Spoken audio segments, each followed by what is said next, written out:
B'siyata d'shmaya, we're going to learn sukkah Daf Nun Hey. We're going to start 7 lines from the bottom of Daf Nun Daled Omid base. And this is going to take us back to Daf Nun Daled Omid Aleph. In the middle of the Omid, the Gemara said that Rav Acha bar Chanina midroima. Ki also Rav Acha bar Chanina midroima, when Rav Acha came from the south, Aisa masnita biyode, he brought a brisa with him. And the brisa learnt out from a pasuk of Ne'arin HaKehanim Yisku'u b'chatzotzros. And she'ein Talmud lo yima yisku'u shekvar nemar uskatim b'chatzotzros alu liseichem b'al zivchei shalmeichem u'ma Talmud lo yima yisku'u. The brisa asked a question, why did it have to say twice that the Kehanim would blow with their trumpets regarding the Musaf when they would bring the Korban Musaf? So Hakoil lefi hamusafin toikim. That was the words of the brisa, that they would the blowing of the trumpets, the tkiyah teruah tkiyah of the trumpets was lefi hamusafim, according to the Musaf. And we don't really know what those words mean. And hu tanila, it was Rav Acha who brought this brisa. V'hu amar lo, and he explained it that lo yimar shetoikin al kol musaf musaf, which means that every time you have a musaf, if you have a one day 2 musafim, for example Shabbos and Rosh Chodesh, or Shabbos Rosh Chodesh Rosh Hashanah, or Shabbos and Yom Tov, whenever there's 2 musafim, then they would say the shir, the song, when they would pour the wine onto the mizbeach, there would be a shir for each of the musafin, and then they would blow each time with the shir, they would blow the 3 times tkiyah teruah tkiyah, the 9 sounds from the trumpets. That was how Rav Acha explained it. And we saw in Daf Nun Daled in the previous Daf what the ramifications of that were in the previous sugya.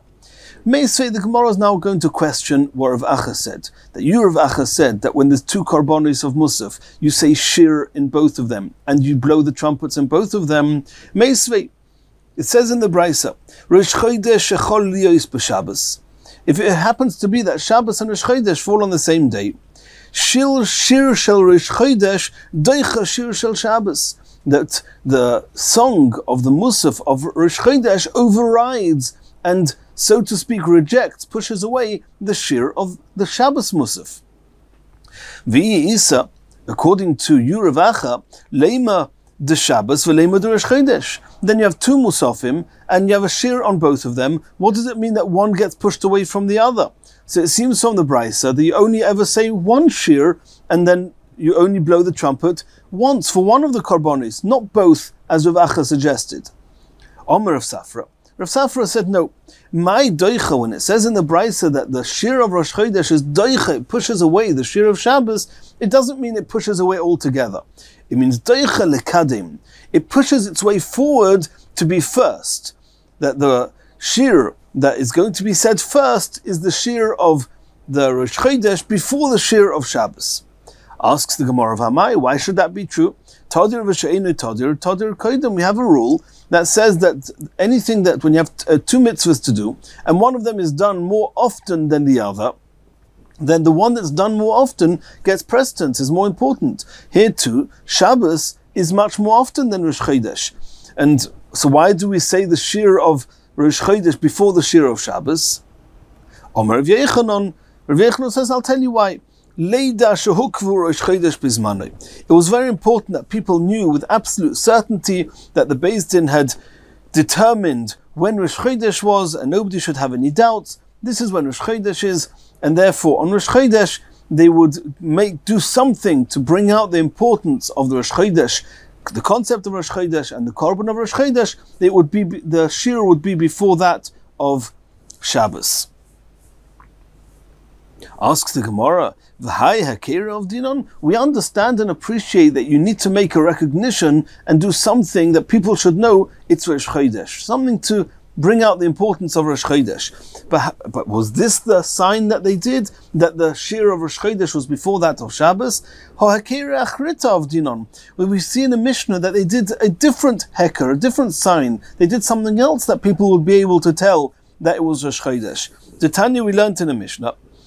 And here this takes us back to sugyas elsewhere in Shas, where after they would shech the korban, they would cut it into the relevant pieces, and whichever, depending on which korban it was, how many kohanim would take share in taking the limbs of the korban and putting it onto the ramp. Later on, the next stage would be to take the limbs from the ramp up to the top of the Mizbeach and put it onto the fire. So where would they position these limbs? So the Mishnah says as follows: Chelvei tomit shel shachar, the chalovim, and it's not only the fats, chelev means fats, but it means all the parts of the carbon tomit shel shachar, nitnim, they are put mechetzi kevesh ulamata, on the lower half of the ramp, but the ramp had considerable width to it, and it was 16 amos wide, and they would put it onto the side that was closer to the Mizrach, closer to the entrance of the Beis HaMikdash. V'shel musafin, whenever there was a musaf, they would put the limbs of the musaf in order that they shouldn't get confused. It's very important to know which were the limbs of the carbon tomid and which were the limbs of the carbon musaf, because the limbs of the carbon tomid must be put on the Mizbeach first. We learn from Psukim that nothing's allowed to go onto the Mizbeach before the carbon tomid. So not to get confused, they would put the limbs of the musafin on the other side, because sometimes they were not yet ready to put the limbs of the tomid onto the mizbeach, onto the fire, before the limbs of the musaf was ready. So the musaf, what they would do is they would nitne mechatzi kevesh ulemato. They would also put it on the lower half of the ramp, but b'mayrav, closer to the heichal, more towards the mayrav. V'shel Rosh Chodesh, but the musaf of Rosh Chodesh was different to all other musafin. That was put nitnim tachas karkoiv hamizbeach ulemata. The karkoiv was 6 amos off the ground of the mizbeach, and the whole mizbeach was 9 amos high, not including the horns, the corners sticking up at the top. So you've got that the karkoiv was 2/3 off the ground, which means that the level just below the line of 2/3 of the ramp, between there and it was higher up than the other limbs, because the other limbs had to be on the lower half of the ramp. Here it could be put just below the 2/3 up the ramp mark, which is higher than the tomid and was normally put, and higher than where the other musafim were put. So because the karakov is 2/3 up the mizbeach, and that's what they do. Rabbi Yochanan said, the reason that they would put these limbs higher up than any other korban is in order to show the chashivas, the importance, and everybody should know and be aware that it's Rosh Chodesh, and that Rosh Chodesh was fixed on its time, and everybody should be certain about that. So the question is, why do you say that they made a sign that it's Rosh Chodesh from the fact that the Shir of Rosh Chodesh was before the Shir of Shabbos? Here we see a different sign. Answers the Gemara, Trei Hakera of Dinon, they would make 2 signs. The Chozi Hai Chozi, the Chozi Bahai Chozi. Some people would see this one. Some people would notice that the Shir of the Musaf of Rosh Chodesh was before that of before that of Shabbos, and others would notice that the position on the ramp was a higher up position, and that's how they would know when it was Rosh Chodesh. Continues the Gemara, Meisvei, the Tana Rabba Bar Shmuel. Yochel, I may have thought, Kashem shetoikin al Shabbos bifnei atzmai, ve'al Rosh Chodesh bifnei atzmai, kach yu toikin al kol musaf u'musaf. I may have thought that in the same way as on any Shabbos, one blows the trumpets when one brings the musaf of Shabbos, and on any Rosh Chodesh, one blows the trumpets when they would bring the korban musaf of Rosh Chodesh. So what would be kach yu toikin al kol musaf u'musaf? I would have thought that so too, when the two fall together, when it's Shabbos and Rosh Chodesh on the same day, that one blows the trumpet, also when the Musaf of Shabbos is brought, and also when the Musaf of Rosh Chodesh is brought. Talmud Leimer says in the Pasuk, Uveroshei Chodsheichem, referring to the Musaf of Rosh Chodesh, it speaks about the Roshei Chodsheichem. And from the words of Roshei Chodsheichem, it's clear that that's not the case, and one only ever says or blows the trumpets with one of the musafim, not on both.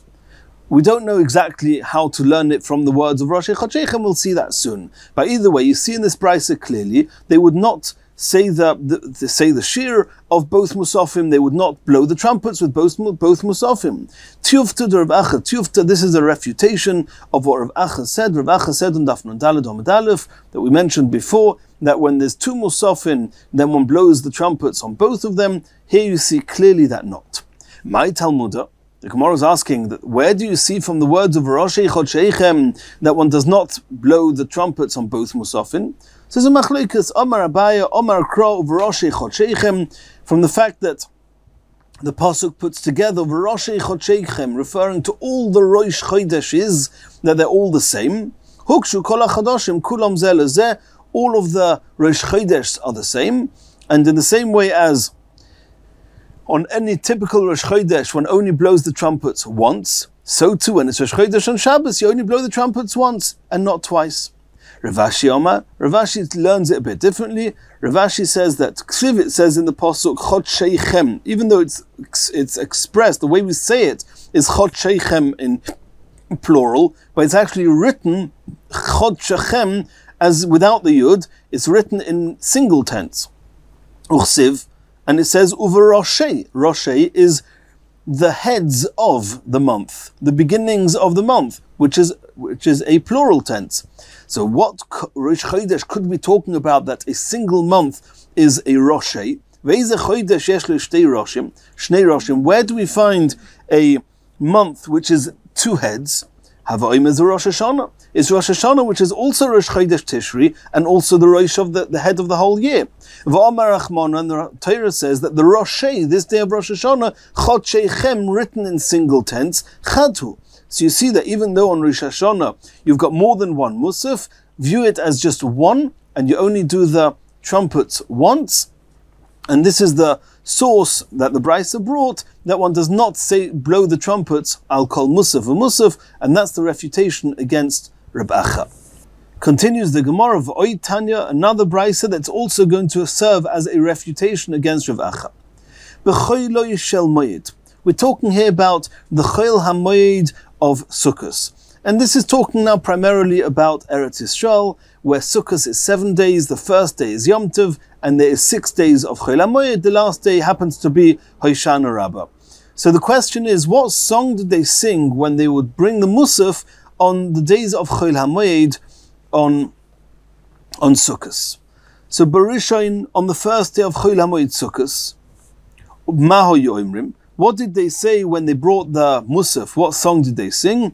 Then they would say the pasuk. They would say the Perek of Tehillim, Perek Chavtes, where the Tehillim is the pasuk of Havul Hashem Bnei Elim, and that is the whole Perek of Tehillim is speaking about Havul Hashem Kavod Va'oiz, and this honor and oiz is the Simchas Beis HaShe'eva. The pasuk mentions the Perek mentions Koil Hashem Al Hamoyim, which is alluding to the Nisuch Hamayim, and since the first day of Chol HaMoed is the first day that they did the Simchas Beis HaShe'eva, as we've learned previously, therefore this is an appropriate Perek to say on the second day of Sukkot, on the first day of Chol HaMoed, is the Perek that discusses the Kavod Va'oiz, the Simchas Beis HaShe'eva, and the Mayim. Basheni, on the second day of Chol HaMoed, the third day of Sukkot, what would they say? They would say the Perek of Tehillim Perek Nun, where it says Ulerasha Omar Elikim. And this is a whole Perek which is warning Klal Yisrael and saying to them, why are you coming to the Azara? Why are you coming to the Beis HaMikdash to be happy with the Yom Tov and to be close to Hashem if you're not doing tshuva? Make sure that when you come to the Beis HaMikdash, you're engaged in tshuva. And in that Perek also, it speaks about bringing korbanos, because we know that when a person pledges to bring a korban, he has to bring it before an explicit time, and if not, he's transgressed the issa of Bal Ta'achir, and the last time to bring the korbanos is the Yom Tov of Sukkot. So here's reminding people, if you need to bring a korban, if you've pledged to bring a korban, make sure you bring it now before Sukkot is over. But Shlishi, what would they say on the third day of Chol HaMoed Sukkot? They would say Perek Tehillim, Perek Tzadik Daled, the second half of the Perek, which contains Miyokum Li Im Mereim. And this is the part of the Perek that is very much speaking to Klal Yisrael, that in spite of the fact that, or Klal Yisrael expressing that in spite of the fact that in the second Beis HaMikdash they had a tremendous amount of challenges with all the kings that were on top of them, the Malchi Poras, Malchi Yovan, Malchi Roimi, and nonetheless they put all their sorrows and challenges aside to come to be happy and joyous with Hashem, with the Beis Hamikdash, and they would daven to Hashem that Hashem should override all those that are challenging them, and that is this perek of the second half of Perek Tzadik Daled. On the fourth day of Chol HaMoed, what would they say? They would say the first half of Perek Tzadik Daled, which contained Binu Boyarim Ba'om, which is, since it's coming towards the end of Sukkot, and Sukkot was the harvest time, the time where people, because of the harvest, they would have the maestros to give to the aniyim, the matnois aniyim, and in order to make sure, even though the public don't know whether you're taking your maestros properly, but Hashem is telling them, it's coming to the end of Yom Tov, I, Hashem, know exactly what's going on. Make sure that you've given everything that you need to give to the poor people. What would they say on the fifth day of Chol HaMoed? They would say the Perek Tehillim Pei Aleph Hasiroisi Mesevel Shechmoy. And this is comforting Klal Yisrael, telling them that if you're deserving, then on this Yom Tov of Sukkot, where you're all judged alamayim for the water, then and everybody's davening for the water, then in Mirz Hashem, you're going to get the water and you'll have plenty, you'll have a good year and a year of growth, and the fields will grow and everything will work well for him. What would they say on the sixth day of Chol HaMoed, which is Hoshana Rabbah? They would say the pasuk of Tehillim Pei Beis, Yimoitu Kol Moistei Oretz. And this too is warning Klal Yisrael on the last day of Sukkot, make sure you give the poor people all the matnois aniyim that they deserve and that you owe them. And if one of the days of Chol HaMoed are Shabbos, then Yimoitu Yitche. And so you see here clearly that if Shabbos is in the middle of Chol HaMoed, you don't say two prokim by the Musaf, also the song of Shabbos, and also the song of that day of Chol HaMoed. No, you only say Shabbos, and the next day you go back to the perek that you missed out, and then everything gets pushed one forward, and it comes to the seventh day, you have to say the perek that's designated for the sixth day, and the one that would have been on the seventh day, Yimoitu Kol Moistei Oretz, that just gets left to the side and doesn't get said. So you see here clearly that you don't say both two shirim, two songs on the same day. So Rav Safra Monach B'hu Simona, Rav Safra gave a sign. How are you going to remember the order of these prokim? Hum Bahi. Havu is the Hey, the Vav of Ularosha, the Mem of Miyokum, the Beis of Binu Boyarim, the Hey of Hasiroisi, and the Yud of Yimoitu. Rav Papa Monach B'hu Simna, Rav Papa actually changed the Hey and the Beis. He switched round the Binu Boyarim with the Hasiroisi Mesevel, that on the fifth day he would say the Binu Boyarim, and on the fourth day he would say Hasiroisi, and therefore his sign was Hum Havi V'Simonoch. How are you going to remember which Simon Rav Safra said? Because there's a concept called Ambuha de Safri, which is the group of people that would go with the teachers, with the children. It's called, there's a concept of Ambuha de Safri. So this word means the Safri means the teachers. But it's alluding to Rav Safra, that Rav Safra, the sign he used was one that sounds similar to Ambuha, and indeed that was Rav Safra Simon Humbahi. But what do we see from here? That the Shir of Shabbos is not said together with the Shir of the Chol HaMoed. Tiyufta de Rav Acha bar Chanina, Tiyufta, this is another refutation against Rav Acha. Asks the Gemara of Rav Acha bar Chanina, Kra umasnita kama. We saw in Daf Nun Daled, Amud Aleph, that Rav Acha actually brought, in a Braisa, he brought a pasuk that we learn out from the Psukim, that each korban, when there's two korbanos, that you say the Shir twice, and you blow the trumpets for both. Omer Ravina, the Ravina said as follows, and this takes us back to what we started with. Rav Acha just brought the Braisa. The Braisa brought the Psukim. It says Yisku b'chatzotzros. It's not necessary. So from there you see that lefi hakoil lefi amusofin toikim. That's all it says in the Braisa, that you blow the trumpets according to the musofin. It was Rav Acha who understood that it means that when you have two musofin, you blow twice as many. You blow the trumpet twice. Says Ravina, no. What the Braisa means, it means, and which is what you learn from the extra words in the pasuk, Loi mashe marichin bitkiyos. And that means that they would only say one shir, and they would only blow the trumpets once, as we just proved, not like Rav Acha said. But because they're pouring the wine of two musafin, they would have to draw out the tkiyas and just do it all much longer in order to, because they're pouring twice as much wine. But that means this brisa is just telling us about how long the tkiyas should be, not how many times you do the tkiyas.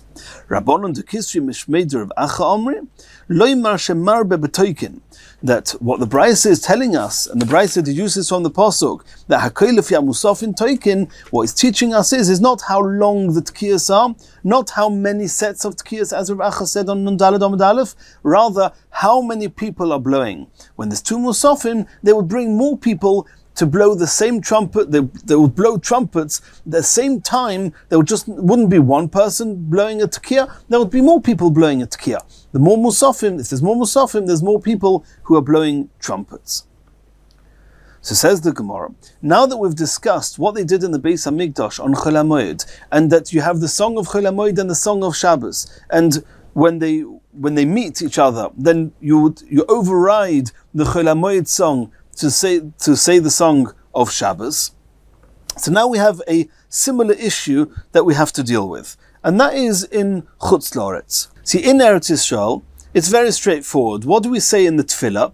On the first day, we say the korbanos of the first day, and the second day we mention in the Musaf, we mention the korbanos of the second day, because on Sukkot, the korbanos of each day are different. We're going to learn more about that soon. But so every day in Musaf, you mention the korbanos of that day. In Chutz La'aretz, however, where there's a suffix, the way that they run their Yomim Tovim is that there's always a suffix. There was a time that there was actually a suffix, there's a time that it's not actually a suffix, it's just because to remember that there was a suffix. We're going to learn about that in Masechet Beitzim, that they would have 2 days Yom Tov. So first day Sukkot is first day Yom Tov. Second day Sukkot in Chutz La'aretz is also Yom Tov. And that means it's a suffix. It could be that the second day Yom Tov is really the first day Yom Tov.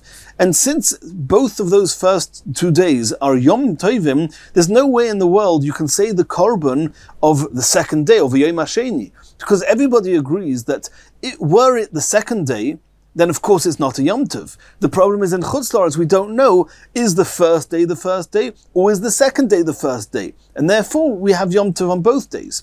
So on Yom Tov you definitely only say, on both days you only say the korban of the first day of Yom Tov. Now it comes to the first day of Chol HaMoed in Chutz La'aretz, which is the second day of Chol HaMoed in Eretz Yisrael. And what do we do now? On the one hand, it might be the second day of Yom Tov, it might be the second day of Sukkot, it might be the first day of Chol HaMoed, which is we would say the korban of Bayom HaSheni. On the other hand, it could be that the second day Yom Tov was Bayom HaSheni, and now it's Bayom HaShlishi. So what do we do now? Do we push everything forward? There's 3 ways of doing this. Either in Chutz La'aretz, it comes to first day Chol HaMoed, you have to say B'yom HaSheni. You haven't said B'yom HaSheni on the second day of Yom Tov. You couldn't say B'yom HaSheni because it's Yom Tov, and Yom HaSheni is a Chol HaMoed concept. So first day Chol HaMoed you say Yom HaSheni. Second day Chol HaMoed you say Yom HaShlishi. If you keep doing that, you're going to come to the last day of Chol HaMoed on Ishana Rabbah. You're going to say B'yom HaShishi. What's going to happen with B'yom HaShvi? Nothing. You're just not going to say it. There's going to be no day to say it on. And this reminds us a little bit of what we saw before, that Yemoitu Kol Moiste Oretz just gets left aside. That's one way of doing it. Another way of doing it would be that Bayom HaSheni gets left to the side. It's now the third day, so to speak, of Sukkot. It's the first day of Chol HaMoed, but it's the third day of Sukkot. So you say Bayom HaShlishi. And the next day of Chol HaMoed you say Bayom HaRevi, and that's more or less exactly what they do in Eretz Yisrael on those days. And just Bayom HaSheni got left behind. And you just can't say it. You can't say Bayom HaSheni because on the second day of Sukkot it was Yom Tov. We had to act as if it was Yom Tov because it's second day of Yom Tov in Chutz La'aretz. That's another way of doing it. The third way of doing it is that every day you say both. That means on the first day of Chol HaMoed in Chutz La'aretz you say also Bayom HaSheni, also Bayom HaShlishi. On the next day of Chol HaMoed, you say also Bayom HaShlishi and also Bayom HaRevi. You say both. That's going to be a discussion here. We who have 2 days of of Yom Tov, Heicha of Dinon, what do we do with this seeming clash? What do we say in our tefillah? Which korbanos do we mention in the Musaf? Abaya Omar Sheni Yitche. Abaya says the Sheni gets left behind and you start with B'yom HaShlishi. Rava Omar Shvi'i Yitche. Rava says no, the first day of Chol HaMoed you have to say B'yom HaSheni, even though it's the third day of Sukkot. And then the seventh day, the B'yom HaShvi is going to be left aside. Tanya Kava say to Rava, proof to Rava is going to be the brayso we saw before. Imchol Shabbos liyis be'echad mehem yimoitu yitche. You see that what happens if Shabbos in the Beis Hamikdash, Shabbos is one of the days of Chol HaMoed, even though there's a sequence of the 6 days of Chol HaMoed, what you say on each day, when Shabbos comes in the middle, then it just pushes everything one up. And on the next day, you go back and you say what you should have said the day before. For example, if Shabbos was on the 3rd day of Chol HaMoed, then on the 4th day of Chol HaMoed, you say the perek of Miyokum Li'Mereim, which was for the 3rd day. And then the 7th day, you'll say, you'll be saying Hasiroisi Misevel Shechmoy, and Yimoitu Kamois Deoretz will just have to get left to the side, similar to what Rava said here. Imchol Shabbos liyos be'echad mem Yimoitu Yitche. Itkin Ameimar Benardo, Ameimar Nardor says the medalge deluge. You jump back, which means that what they said yesterday in Eretz Yisrael, you're going to say today. That means the first day of Chol HaMoed in Chutz La'aretz, you're going to say also B'yom HaSheni, which they said yesterday in Eretz Yisrael, and also B'yom HaShlishi, which they're saying today in Eretz Yisrael, and it's the 3rd day of Sukkot. Continues the next Mishnah. And to understand the next Mishnah without getting confused, we'll just make a short introduction. On the first day of Sukkot, 30 korbanos, which were unique to Sukkot. We're not talking about the korban Tomid Shel Shachar, we're not talking about the korban Tomid Shel Bein Arbaim. We're talking about Sukkot korbanos, special korbanos. What were they? There were Porim, there were bulls, there were Elim, rams, there was a Soyer, there's goats, and there was Kvosim, there was sheep, so lamb. And how many? There were 2 Elim every day. They were an Oila. There was 1 Chatos, a Soyer, a goat, lechatos. There was every single day 14 Kvosim, which was an Oila. And besides for that, there were Porim. There were bulls. How many bulls? So over the entire Yom Tov, there were 70 bulls. But on the first day, how many were there? 13. On the next day, there were 12. The next day, 11. And on the last day, on Ishana Rabbah, they would bring 7 bulls. So that means on day 1, how many korbanos were there altogether? 30 korbanos. 2 Elim, 1 Soyer, 14 Kvosim, and 13 Porim. 30 korbanos. On the next 2nd day, there were 29 korbanos because there was 1 par less. On the 3rd day, there were 28 korbanos, etc. That's one thing we have to keep into account. Another thing, that we know that all the Kohanim was split into 24 mishmoris. The literal translation is watches, but what actually happened was that they would have a rota, every mishmar would have 1 week in the year. And the psukim and divrei yomim, they say exactly the order. We know the names of each mishmar and exactly the order, the cycle that they would come. Every week there would be 1 mishmar, and the mishmar of the next week would come before the Shabbos ending the previous week, and on Shabbos there was always an interaction between the 2 groups, the 2 mishmaris, that part of the avodah was done by this mishmar, part by that mishmar. That's going to still need to be discussed.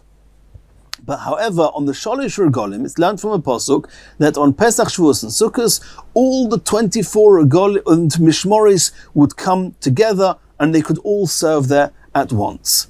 So you have now 24 mishmaris, and they were all there, and you have 30 korbanos on the first day, 29 on the 2nd day. How are we going to work this out?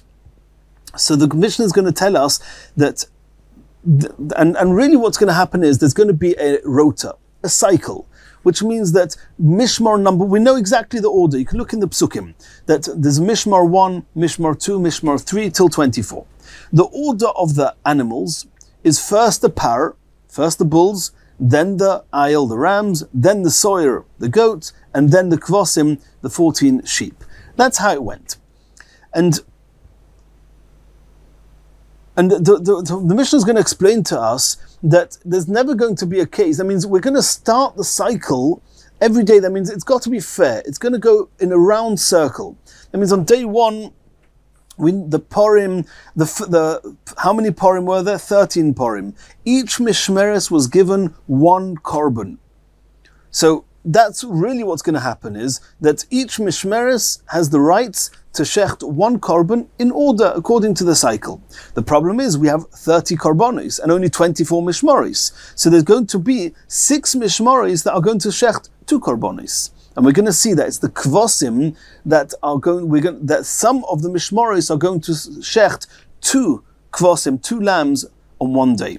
So that means so every given day, the cycle started with the Purim. That means on day one, Mishmeres number 1 brought 1 par. And then in order, there were 13 Purim, so the first 13 Mishmoris all brought Purim. The next Mishmar, the next 2 Mishmoris brought Ayil. The next Mishmar brought a Soyer. The next Mishmar, we'll have to see how many there's left. There's only 8 Mishmoris left. Between those last 8 Mishmoris, they'll have to work it out with the Kvosim. And the Mishnah is going to tell us that the first 6 of those Mishmoris will actually bring 2 Kvosim each, and the last 2 will bring just 1 Keves each, and then it's sorted. The next day what will happen is, we're going to start the Purim again, but on the second day there's not 13 Purim, there's only 12 Purim. But where are we going to start? We're going to start counting the order from the end of yesterday's Purim list. That means yesterday, Mishmar 1 to Mishmar 13 brought the Purim. So on the second day, from Mishmar 14 is going to start bringing the Purim. 14, 15, all the way 12 Purim. It's a problem because there's only another 11 Mishmaris. So Mishmar number 1, even though it got the first par on day 1, it will get the last par on day 2, and then the cycle will continue. Mishmar number 2 and Mishmar number 3 are going to get the Elim, Mishmar number 4 is going to get the Soyer, and then we're going to be left with all the rest, which is going to be left with 9 Mishmaris. Between them, they're going to shecht the 14 kvosim, and the way it will work is that 5 of them will shecht 2 kvosim each, and the other 4 will shecht 1 keves each. And that's how the cycle is going to go, and if we got that clear, the Mishnah is going to be very straightforward. Says the Mishnah, Yom Tov Rishon Shel Chag Hoyu Shom Yud Gimel Purim. On the first day of Sukkot, there were 13 bulls, 13 Purim, Eilim Shnaim, there were 2 Eilim, V'soyer Echod, and 1 goat. Nishtayru Shom Yud Dalet. If you gave 1 Mishmar in order, Purim, and then the Eilim, and then the Soyer, each Mishmar got 1. How many have you got altogether? You've got 13 Purim, 2 Eilim, which is 15, and then 1 Soyer is 16. How many Mishmaris have you got left? You've got 8 Mishmaris. So those 8 Mishmaris, so the Kvosim, the 14 Kvosim that have to be shechted, the Shmoina Mishmaris are going to be split into the 8 Mishmaris. How did that work? So B'yom Rishon, on this first day, where you have 8 Mishmoris to shecht the 14 Kvosim, Shisha, the first 6 in the list of the Mishmoris, Makrivim Shnaim, they'll offer 2 each. That's 12 Kvosim. V'ashar, and the remaining 2 Mishmoris is Echod, they'll each bring 1 Keves, and that's how all the Mishmoris have shared all the Korbonis. B'sheni, on the second day of Sukkot, you have 1 par less, which means there's only 12 Purim, 2 Eilim is 14, 1 Soyer is 15. So now you're left with 9. Now you're left with 9 Mishmoris to shecht the Kvosim. So what would they do? 5 of the Mishmoris would be Makrivim Shnaim. They would offer up and be Makriv 2 Kvosim each. So that's 10 of the 14 Kvosim. Vashar, and the last 4 Mishmoris, Echod, they will going to bring 1 Keves each. Bishlishi, on the third day of Sukkot, where you've got 1 par less, you've only got 11 Purim. So now you've got 10 mishmoris that are left over to bring the 14 kvasim. So Daled, 4 of the mishmoris, or makrivim shnaim, they bring 2 each, which takes it to 8 of the lambs. Vashar, and the last 6 mishmoris are going to bring the last 6 of the 14 kvasim. Vashar echod echod.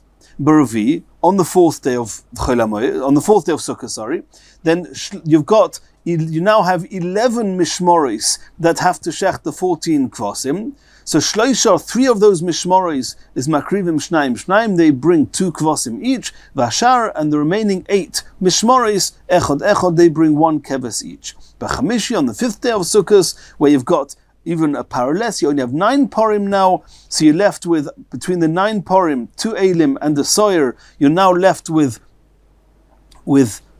12 mishmoris that need to share the 14 kvasim. So shnayim makrivim shnayim, 2 of those mishmoris shech 2 kvasim each. Vashar, and the other 10 are echod, they bring 1 keves each. B'shishi, on the 6th day of Sukkot, echod day, on the 6th day of Sukkot, you only have 8 porim. So you have 8 porim, 2 elim, 1 soyer. You're going to be left now with 13 mishmoris that need to share the 14 kvasim. So echod makriv shnayim, 1 of the mishmoris bring 2 kvasim, vashar, and the other 12 echod bring 1 each. B'shvi, and on the last day of Sukkot, on Ishan Rabbah, kulam shavim, because you only have 7 porim, you have 14 kvasim, 2 elim and 1 soyer, that's 24 in total. Every mishmeres brings one korban. Just keep in mind that every day that started with a porim, where the day before finished with a porim. Now, how many porim are there altogether? 70 porim. How many mishmoris are there? 24. So if we had a full cycle 3 times, it would need 72 porim. 3 times 24 is 72. But there's only 70 korbanos, which means that 2 mishmoris only got 2 porim over Yom Tov. And all the other mishmoris, they got 3 porim over Yom Tov. And we'll soon see that. B'shmini, now on Shmini Atzeres, where there was 1 ayil, 7 kvasim, and 1 par, chozru lepayas kaburagolim. On the other Yomim Tovim, not Sukkos, where all the mishmoris were together. For example, on Shavuos, where all the mishmoris were together, there weren't so many korbanos, so they didn't have a cycle that would go round like this. And then they would just make a payas. Everybody would come together, they would draw lots to see who was going to merit bringing the korbanos. So on Shmini Atzeres, we go back to the regular Yom Tov, not the Sukkos. That means we don't continue the cycle. We just all the mishmoris together, because it is one of the Gimel Regalim. All the mishmoris together, they can join the payas to see who's going to bring those korbanos. Omru, they said, Mi shehikriv porim hayoim, whoever brought the bulls today, lo yakriv lemachar, is not going to bring it the next day. Ela chayzrim chalila, it goes round to the rota, it goes round with the cycle, as we discussed. Says the Gemara, Neima masnisin Rebbe v'loy Rabbanon. It seems that our Mishnah is following the opinion of Rebbe, not the Rabbanon. The Tanya we learnt in the Brisa, Par haba b'shmini, the one bull that was brought on Shmini Atzeres, because we said that all the other days of Sukkot, there was anywhere between 13 and 7 bulls that were brought every day. Started on 13, on the last day 7. On Shmini Atzeres, just 1. So the Brisa says, Par haba b'shmini b'tchila mefisin olav divrei Rebbe. Rebbe says that you don't continue the rota, you just make a payas. The Chachamim say, Achas mishtei mishmoris deloi shalshu b'porim. That you remember we just said that the cycle of the Sukkah cycle left 2 mishmoris with only twice bringing a par over Sukkos, and they didn't get the chance. So between these last 2, they would do a payas, and they would continue, so to speak, the cycle of Sukkos, they would continue it on Shmini Atzeres. So in our Mishnah, where the Mishnah says, B'shmini chozru lepayas kibur regolim, it seems to be following Rebbe that it's a new start, it's not a continuation of Sukkos. Says the Gemara, there's no proof. Afilu teim Rabbanon, our Mishnah could even be the Rabbanon, and really we do continue the cycle of Sukkos. But so what does it mean that we say that it's payas kibur regolim? Says it's true, we continue the cycle, but that you still need a pious now, because which one of the two mishmoris is the one that's going to merit to do the par on Shmini Atzeres? So for that you need a pious. And therefore our Mishnah could even be following the Chachomim. So when it says in our Mishnah that B'Shmini Chazru L'Payas Kibur Golim, according to Rebbe, it would mean that all the 24 mishmoris join the pious. According to the Chachomim, which is what we're suggesting now, the Mishnah means not all the 24 mishmoris, only those last two mishmoris that were missing, that didn't get a third chance to bring a par, they would join the pious on Shmini Atzeres.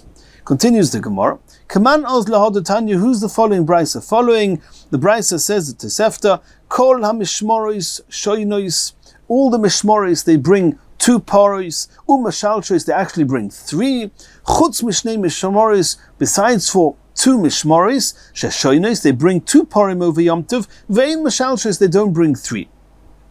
So the Gemara says, Neima Rebbe, v'lo Rabbanon, it seems to be Rebbe, because according to Rabbanon, there's another mishmar, one of those 2 actually gets the par on Shmini Atzeres. According to Rebbe, it's a totally new cycle. We just go back to all the 24 mishmoris, joining a lot, joining a pious. So when it says here that 2 mishmoris don't get a third par, it seems to be Rebbe, not the Rabbanon. Says the Gemara, no, afilu teimer Rabbanon, it could even be the Rabbanon. My loy shilchu, when it says in the Brisa that they didn't get 3 paris, what it means, b'porei achag, they didn't get 3 paris of the sukkah bulls. But that doesn't mean they didn't get a bull for the Shmini Atzeres. So the Gemara says, I don't understand. Umay kamash maron, you're teaching us to count? If you say that it's Rebbe, then it's coming to teach us that those 2 mishmoris are not the ones that are getting the bull on Shmini Atzeres. But if it's the Rabbanon, and they are getting the bull of Shmini Atzeres, that means the cycle continues. So what are you trying to teach us? That you're trying just to tell us that on Shmini Atzeres, it's a bull of Shmini Atzeres and not the bull of Sukkot. What are you trying to tell us with that? That's basic mathematics. Says the Gemara, Hokamash Malon. Exactly that's what I'm coming to teach you. That Misha Hikriv Porim Hayoim Lo Yakriv Porim Lemochor Elochizun Chalila is there to teach us that there is a cycle, there is a rota, and whoever got the par yesterday doesn't get the par today. And that's what this Brisa is telling us, that the Sukkot bulls, they had a cycle and they had to follow a cycle that every Mishmar got 2 bulls, got 3 bulls, besides for 2 mishmoris, they got just 2 bulls, and that one of those last 2 mishmoris got the bull on Shmini Atzeres to teach you there was a cycle. Continues the Gemara. Omer Belaza, Hana Shivim Parim, we said that on the 7 days of Sukkot there were 70 bulls altogether. Keneged mi, who are they corresponding to? Says the Gemara, Keneged Shivim Umais, they were corresponding to the 70 nations. Par Yechidi Lama. So why in Shmini Atzeres, what's that single bull corresponding to? Keneged Umma Yechida corresponds to the single nation, to Klal Yisrael. Mashal Melech Basav Adom, it's compared to a king. She'omar la'avodav, he said to all his servants, Asuli Suda G'dayla, make for me a big meal. L'yoyim achrin, on the last day, Omar L'oy Havoi, he didn't say to his servant, he said to his friend, a close friend of the king, Aseli Suda Ktana, just make a little meal, just for you and me, in order that I should be able to have pleasure and enjoy your company. And Rashi says, I didn't have really pleasure and delight in the meal with all the servants and slaves. It was only Elo b'shelcha, with a friend, that's where there's a delight. And this is the Shmini Atzeres, that's this meal that we have, which corresponds just to Klal Yisrael. Omer Rabbi Yochanan. Rabbi Yochanan said, woe to those goyim, to those nations, she'ibdu, they lost, ve'enum yodim ma ibdu, and they don't know what they lost. Because bisman she'beis hamikdash kaim, when the Beis Hamikdash was there, mizbeach mechaper aleim, the mizbeach would atone for them, and they would get whatever they needed. They would get rain, there would be rain and produce in all over the world for them. But now that they destroyed the Beis Hamikdash, they don't even realize what they destroyed. What's going to atone for them? How are they going to get what they need? And in Mir Hashem, in the next year, we're going to continue from here.